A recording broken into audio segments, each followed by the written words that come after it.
Today, a young man who told Missouri police he intended to commit mass murder was convicted of planning an armed assault. The case of 21-year-old Blaec Lammers is the story of how difficult it is for many parents to get adequate medical care for their mentally ill children. Jim Axelrod spoke with the Lammers and their son, Blaec. 21-year-old Blaec Lammers has been in custody for the last 15 months in Bolivar, Missouri, for plotting mass murder. I watched a scary movie one day. That thought came back in my mind. Like, man, I could do this. Could do what? Hurt somebody. Were you actually thinking you could kill somebody? At times, I did. I just walk in, start shooting, and then just wait till the police got there. The police got there to do what? I just hand myself over. His videotaped confession to police about his plan to open fire at a Walmart and possibly a movie theater was made after his own mother turned him in. I found a receipt that said shotgun, $865. It turns out that shotgun receipt Tricia Lammers found in her son's pants was actually for an assault weapon. She called the police. Bill Lammers is Blake's father. Did Tricia do the right thing? Yeah.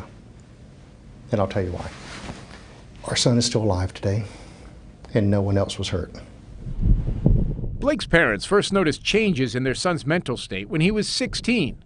7 times in the next 4 years, he'd be admitted to psychiatric hospitals following escalating threats of violence. It's a revolving door. Get him in, treat him, get him out, because there's a line waiting. Each time, he was released after 4 days, the legal limit without a hard-to-obtain court order, with new meds and a new diagnosis, ranging from a form of autism to bipolar to a condition linked to schizophrenia.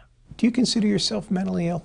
If I stay busy, I'm good. But if I get bored or I'm by myself, I get to thinking of stuff. And stuff could be dangerous to other people. Could be suicidal, could be...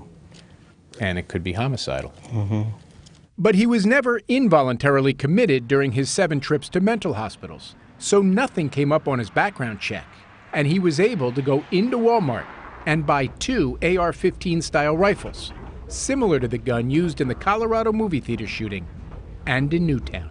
People watching this will be asking themselves, I'm not quite sure. Is he capable of shooting up a movie theater or not? There's a 50-50. Do you understand when you say to me it was 50-50 that you could have gone and shot up a movie theater, that people are going to look at you and say, well, then we need to put him away forever? I do think about it a lot. Blaec Lammers could get life when he is sentenced in March. The defense could have asked for him to be put in a mental health facility, but before the verdict, the judge asked Blaec if he had any interest in that. He said no. So his only option now, Scott, is prison. Jim, thanks very much.